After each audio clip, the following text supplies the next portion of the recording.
حضرت امام باقر رضی اللہ تعالی عنہ، آپ کے صاحبزادے، آپ کے بیٹے حضرت امام جعفر صادق رضی اللہ تعالی عنہ، آپ ایک دن خطاب فرما رہے تھے۔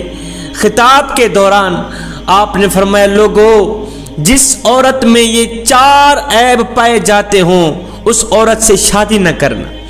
خدارہ جوانو، جس عورت میں یہ 4 عیب پائے جاتے ہوں، جس لڑکی میں یہ 4 عیب پائے جاتے ہوں، اس لڑکی سے شادی ہرگز نہ کرنا، فوراً دوری اختیار کر لینا۔ یہ 4 عیب رکھنے والی عورت اتنی خطرناک ہے، فرمایا یہ جس راستے سے آ رہی ہو وہ راستہ بھی چھوڑ دینا۔ شادی کرنا تو دور کی بات، یہ عورت اتنی خطرناک عورت ہے کہ یہ جس راستے سے آ رہی ہو وہ راستہ بھی چھوڑ دینا۔ فرمایا یہ 4 عیب رکھنے والی عورت دنیا میں بھی ذلیل، آخرت میں بھی ذلیل، دنیا میں بھی تباہ و برباد، آخرت میں بھی اس کا ٹھکانہ جہنم ہوگا۔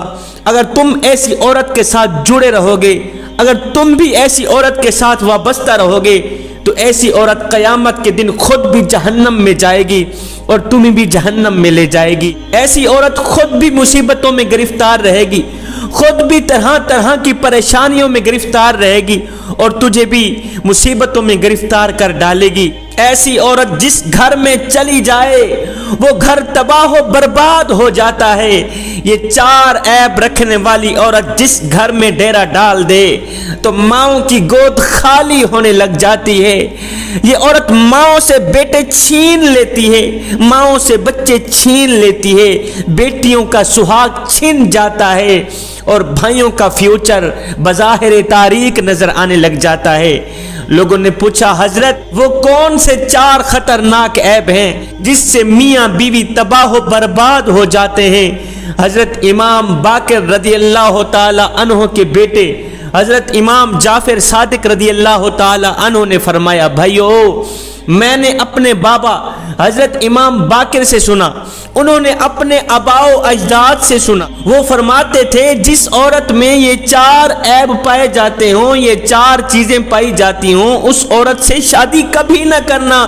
پہلا عیب متکبر عورت، پہلی چیز تکبر کرنے والی عورت۔ فرمایا لوگو تکبر کرنے والی عورت اللہ کو بھی ناپسند، اس کے رسول کو بھی ناپسند۔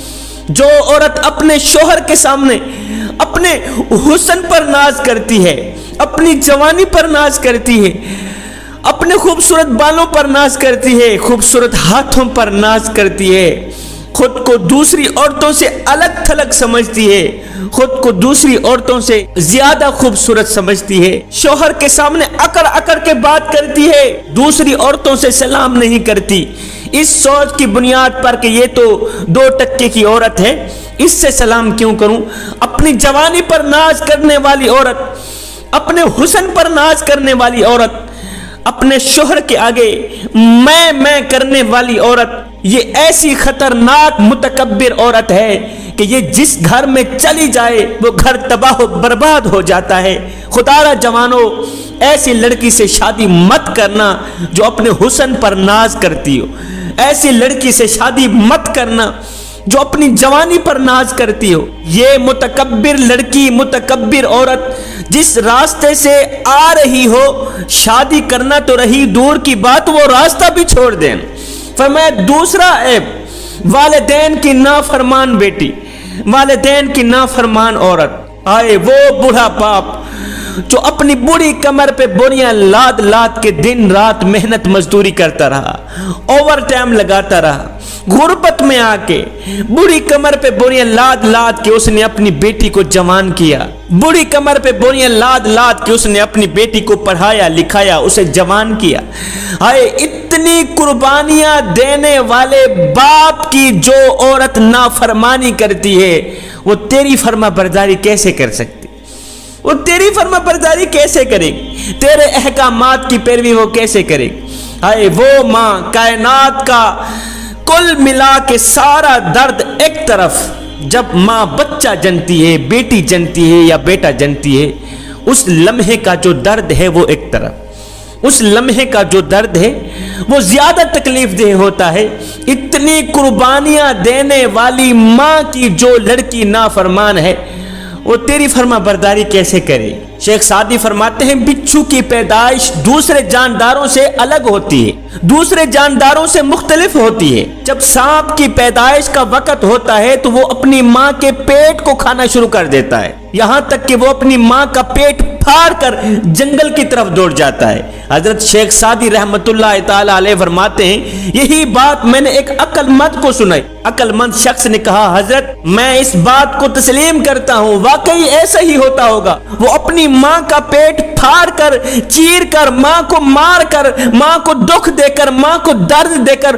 وہ جنگل کی طرف بھاگ جاتا ہوگا، اس لیے کہ اس نے بچپن میں ماں کو تڑپایا، بچپن میں ماں کا پیٹ پھاڑا۔ جب بڑا ہو جاتا ہے تو لوگ اس سانپ کا پیٹ پھاڑتے ہیں۔ بچپن میں جو وہ اپنی ماں کے ساتھ ایسا سلوک کرتا ہے جب وہ بڑا ہو جاتا ہے تو لوگ اس کے ساتھ ویسا سلوک کرتے ہیں جیسا وہ اپنی ماں کے ساتھ کیا کرتا تھا۔ اگر بچپن میں اس نے ماں کی عزت نہیں کی تو بڑا ہو کر ہر بندے سے عزت کرواتا ہے نا۔ بچپن میں اس نے ماں کو مارا، آج ہر کوئی اس سانپ کو مارتا ہے۔ شیخ سعدی فرماتے ہیں کسی نے سانپ سے پوچھا اور تو سردی میں باہر نہیں نکلتا، آخر وجہ کیا ہے؟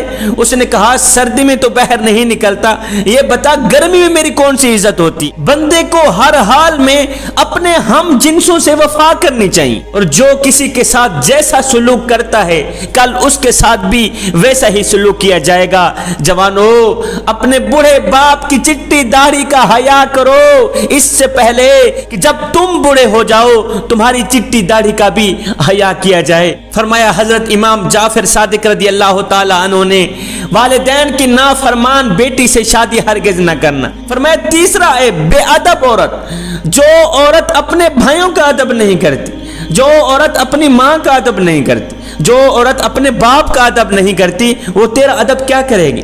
ایسی عورت سے شادی مت کرنا جس کے پاس ادب جیسی دولت نہیں، جس کے پاس احترام جیسا خزانہ نہیں۔ ادب کی بات آئی مجھے حضرت لقمان حکیم کا وہ جملہ یاد آ گیا۔ کسی نے پوچھا نا حضرت آپ نے ادب کہاں سے سیکھا ہے؟ آپ نے فرمایا میں نے ادب بے ادب لوگوں سے سیکھا ہے، میں نے ادب کو بے ادب لوگوں سے سیکھا ہے۔ پوچھنے والے نے دریافت کیا حضرت وہ کیسے؟ آپ نے فرمایا جو کام بے ادب لوگ کرتے ہیں میں ان کاموں سے نفرت کرتا ہوں، جو کام بے ادب لوگ کرتے ہیں میں ان کاموں سے پرہیز کرتا ہوں۔